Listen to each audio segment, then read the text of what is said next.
আর দেখুন মহিষা দলের আয়েশা বিবি, ইনি কাদম্বিনী হওয়ার প্রচন্ড চেষ্টা করছেন। আসলে তিনি বেঁচেও মরে গেছেন, সরকারিভাবে মৃত বলে ঘোষণা করা হয়েছে।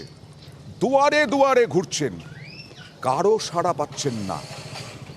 কিভাবে সরকারিভাবে মৃত ঘোষণা হলো? তিনি তো দিব্যি জীবিত আছেন, ঘুরে বেড়াচ্ছেন। কথা বলবো প্রতিনিধি সুজিতের সঙ্গে। সুজিত, এর রহস্যটা কি? ভয়ঙ্কর ব্যাপার। এই কিছুক্ষণ আগে শুনছিলে রকির কথা।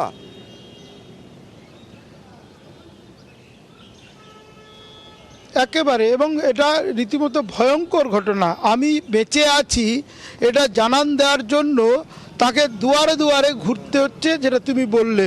ঘুরতে শুধু নয়, তার চটির শুকতলা খুইয়ে ফেলেছেন তিনি, কারণ তিনি দরিদ্র, রীতিমতো দারিদ্র সীমার নিচে বসবাসকারী এক মহিলা।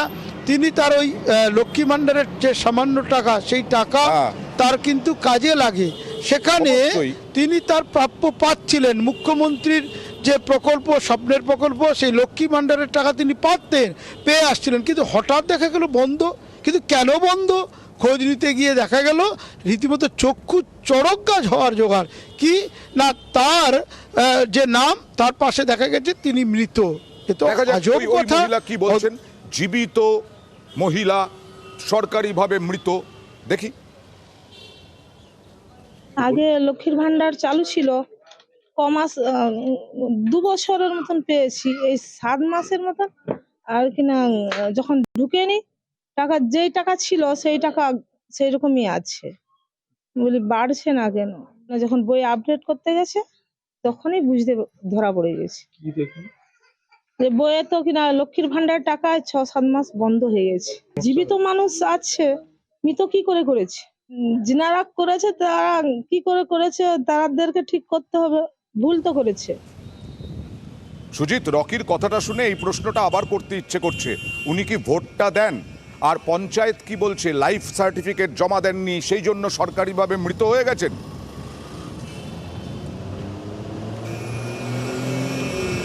একেবারে, এবং সেখানে ভোট তো তিনি দেন, একই সঙ্গে তার যে বলা যায় যে প্রাপ্য রেশনও তোলেন, কিন্তু সেটাও বন্ধ হওয়ার জোগাড়। কারণ এই যে আপডেট হতে থাকলে রেশন কার্ডের উপরও কিন্তু প্রভাব পড়বে। অর্থাৎ কিনা ধনে প্রাণে তাকে মরতে হবে, যেন কিছু আধিকারিকদের এই যে বলা যায় উদাসীনতা এবং এইরকম ভুলভাল কাজ।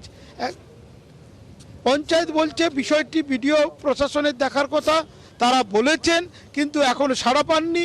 ইটামোগরা 2 নম্বর গ্রাম পঞ্চায়েত ছিল তৃণমূলের দখলে, এসেছে বিজেপির দখলে। কিন্তু ক্ষমতার বদল হলে হবে কি, সেই যে সমস্যা, যে মৃত না হয়েও তাকে মৃত দেখানো হচ্ছে, তার ফলে লক্ষ্মীর ভান্ডার বদল হয়েছে, তারপরেও তিনি মৃত থেকে গেছেন। বরং আপনারা চেষ্টা করুন জীবিতকে জীবিত করার, মৃতকে জীবিত করে ভাতা দিন, না হলে আপনারাও তো তৃণমূলও যা, বিজেপিও তাই হয়ে যাবেন।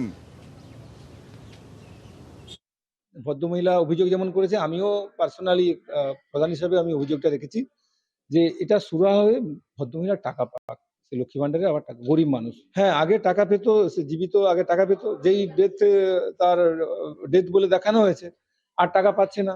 তো বেনিফিশিয়ারি আবার টাকা পাক। আমি এর কে কোন এলে দোষ আমি কারো ঘাড়ে দিতে চাইবো না। আমি চাইছি যে যেখান থেকেই হোক না কেন এটা কারেকশন করিয়ে মহিলার টাকা পাক।